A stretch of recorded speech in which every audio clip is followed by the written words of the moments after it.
live stream. I've been busy all day. Sunday is usually my organization day. It's when I do all the, things I need to do for the upcoming week.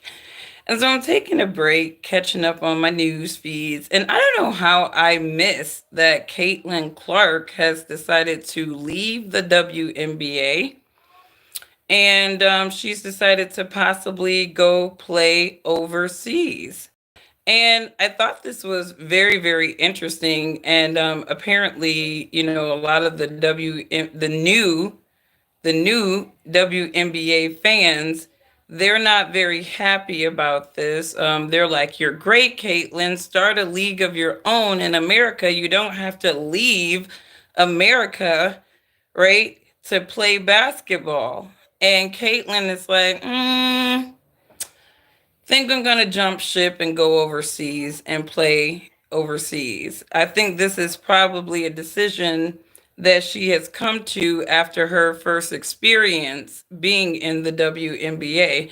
Now, I did a live stream a couple of days ago, or a couple of, yeah, about a week ago or so ago, talking about how nobody watches the WNBA. Like, I literally thought it was like the Make a Wish Foundation for chicks. And they were like, the girls want to play like the boys. And they were like, make their wish come true. And now we have the WNBA. And I know they've been around for a while.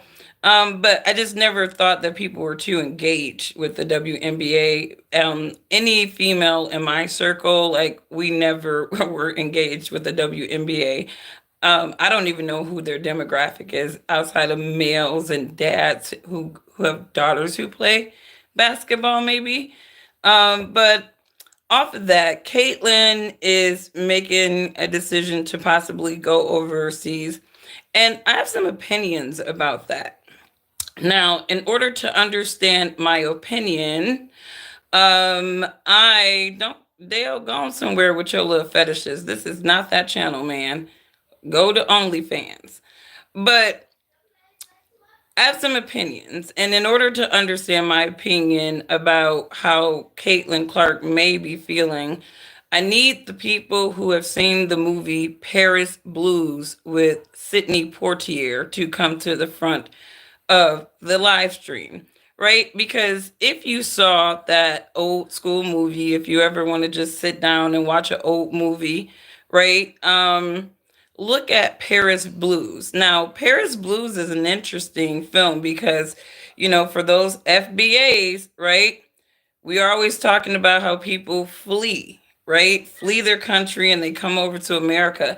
But in the movie Paris Blues, you actually have an African American gentleman who's a jazz musician. He goes over to Europe to pursue his dreams of being a jazz musician during the 60s, right?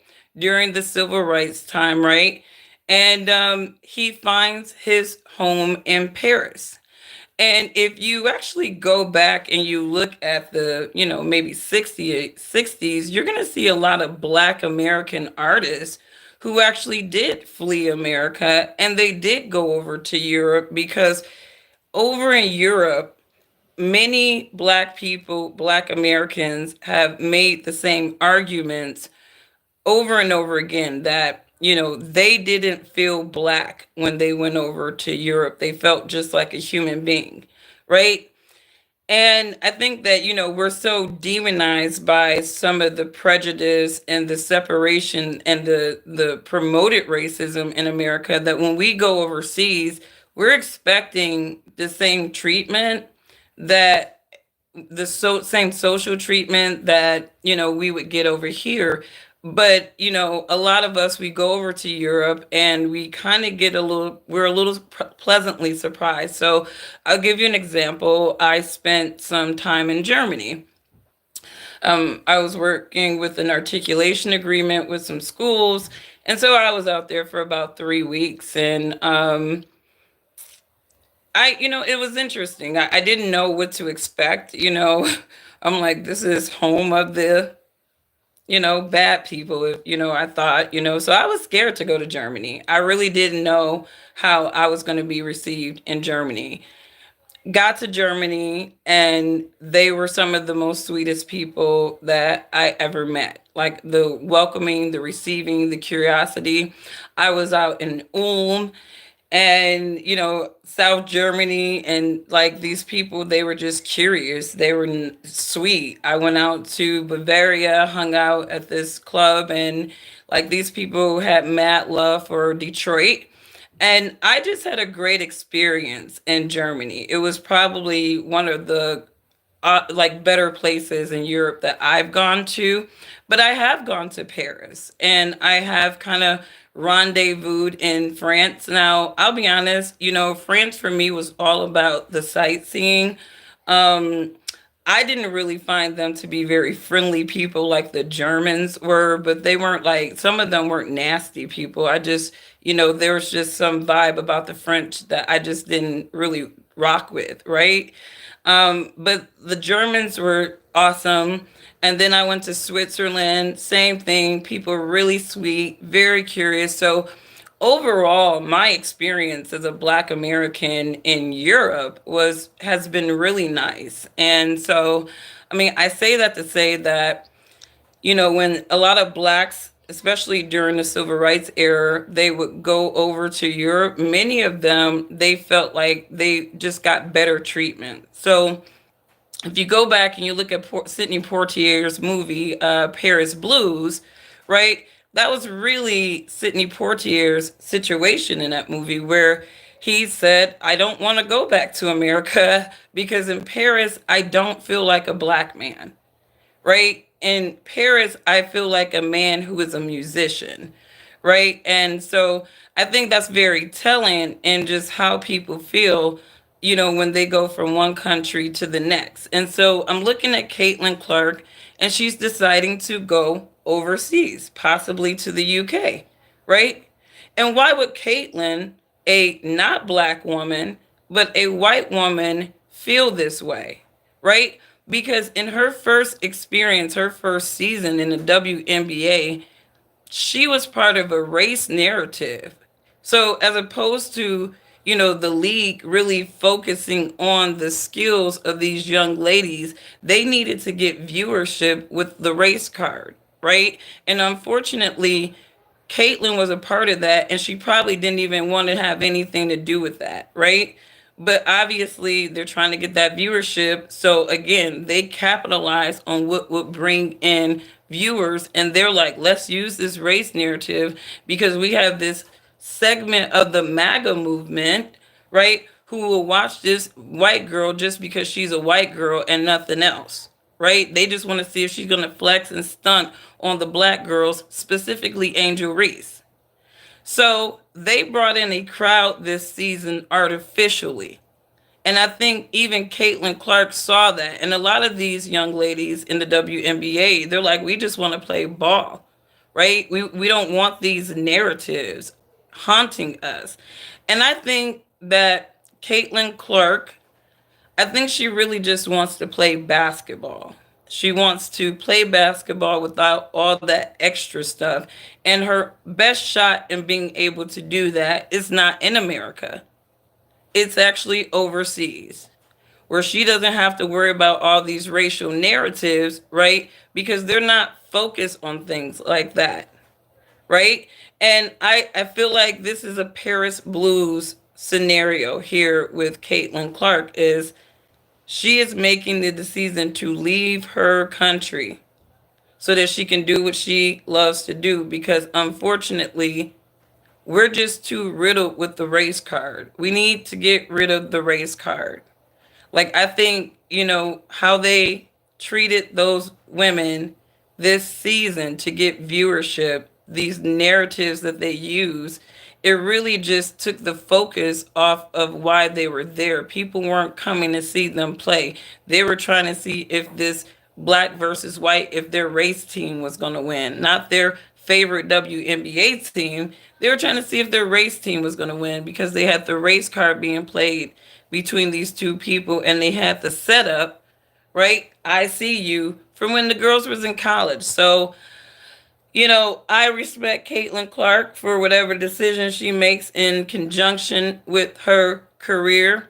it seems that some of these newer viewers, excuse me, of the WNBA, they're not happy. They're not happy with her decision. But again, you peel back the layer of some of these organizations, and I think what you're going to see is people do not want their race leveraged in any kind of way because it takes away from their talents. It takes away from their talents. So Caitlyn is out of here. I don't know what she makes, but she announced her departure. Let's listen in. Leaving America. And now everyone's panicking like it's the end of the world. But let's be real. It's too late. Neither the fans nor Caitlyn herself care anymore. She struggled with physical defense she's faced at the professional level and voiced frustration with the league's officiating, recently telling reporters, quote, "I feel like I'm getting hammered and everybody is physical with me. And opponents get away with things that other people don't get away with." That's what Caitlin Clark said. And I wouldn't even be surprised if the league organized some of them girls to like really go in on Caitlyn, right? To really push that race narrative that the white girl was just being so attacked. Like I wouldn't even be surprised if that was the scenario, right? And people again, the WNBA needed ratings, right? And they needed the race card. That is really how they got their ratings, was the race card. She put in insane hard work for this team, built the massive fan base, drove marketing sales through the roof, and gave the league more buzz than it's ever seen. And people comment on every video that they only tuned in because of CC. That's why the reality finally hit the WNBA higher-ups. Their empire is collapsing. Right, because they used the race card, right? Without Caitlin Clark and this race card, now they're going to be scrambling. And I said this in my last video. If the ratings for the WNBA are the same next season as they are for this season, right, then I will totally believe that the WNBA just got a new fan base, right?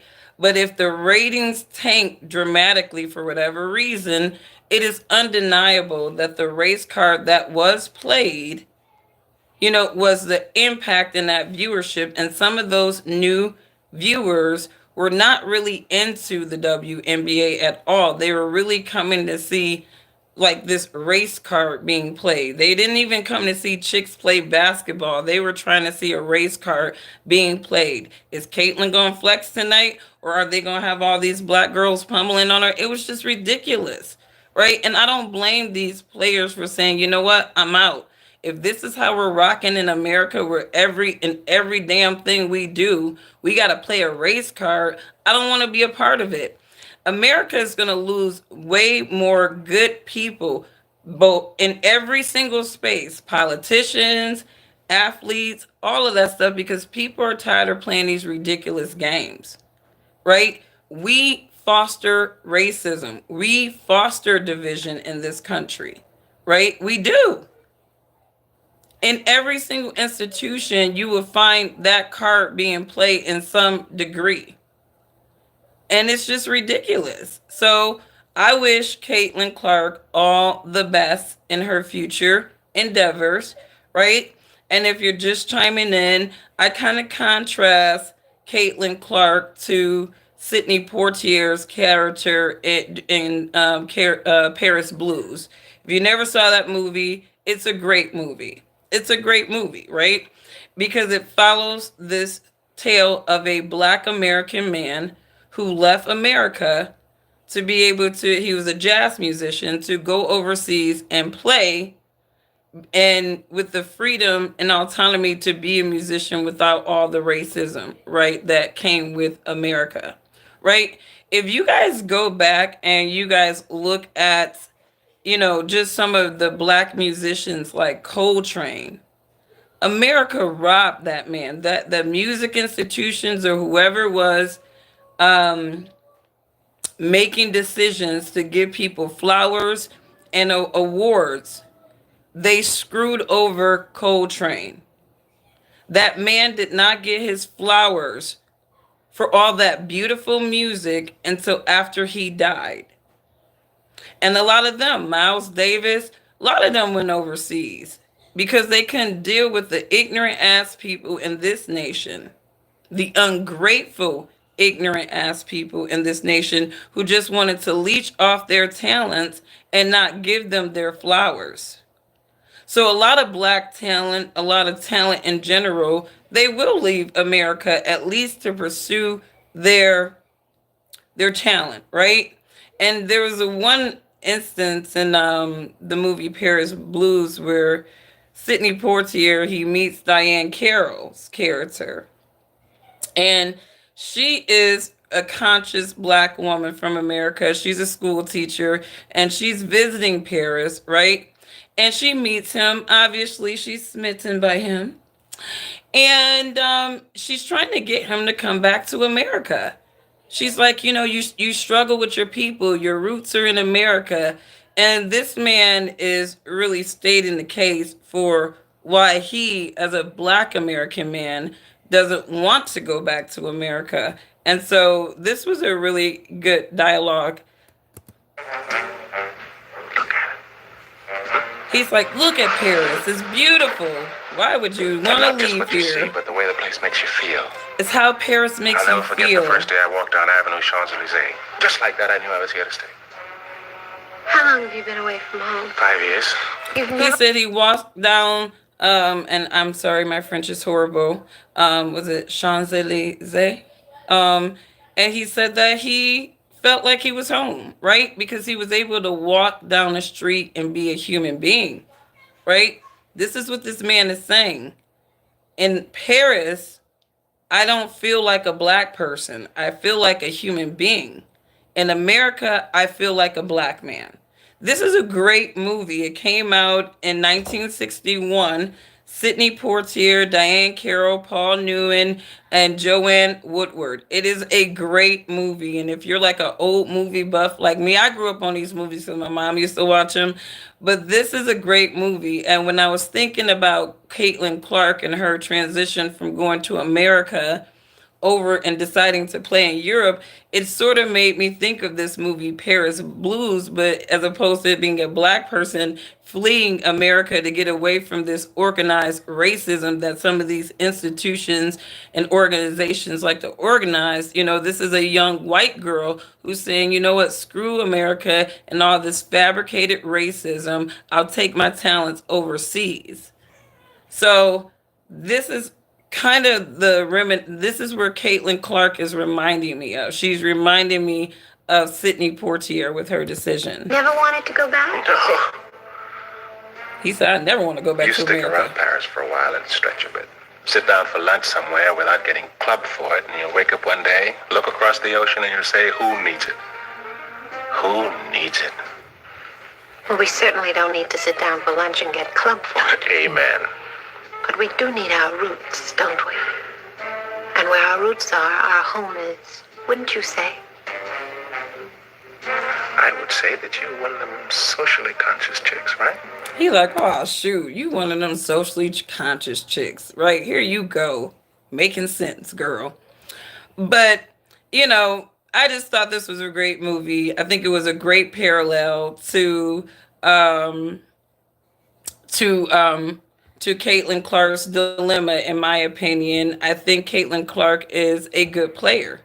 I think Caitlin Clark is a great player. I think whatever team she is on is going to do very well with her. They're going to have somebody who's committed and passionate about the game.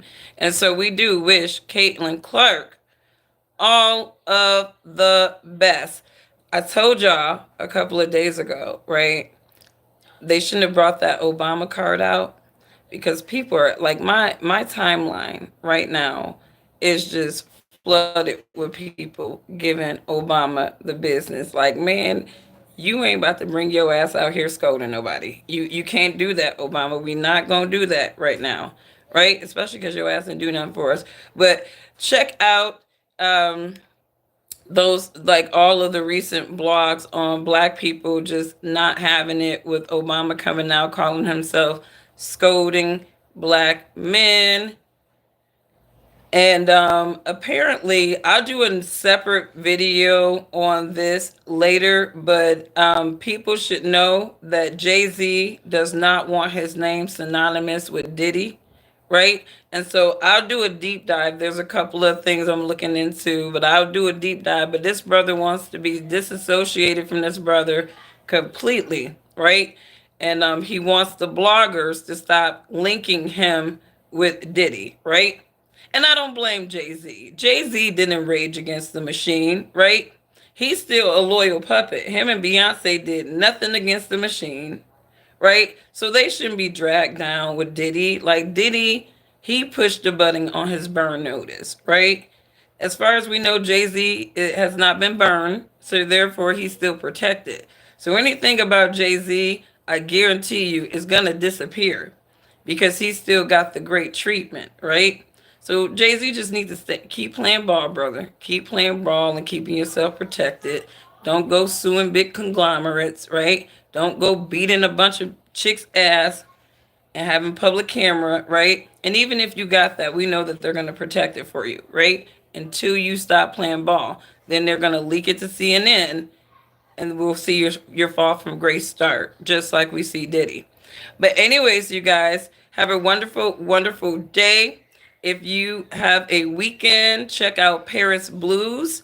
It's a great, great movie. I contrast that movie to Caitlin Clark's decision to take her talents outside of America, right? Where she can focus on her talents without all of this racism card stuff being played. So you guys have a wonderful, wonderful day. I did not want to make this a long one, but I will catch you on the next one. Bye. What happened?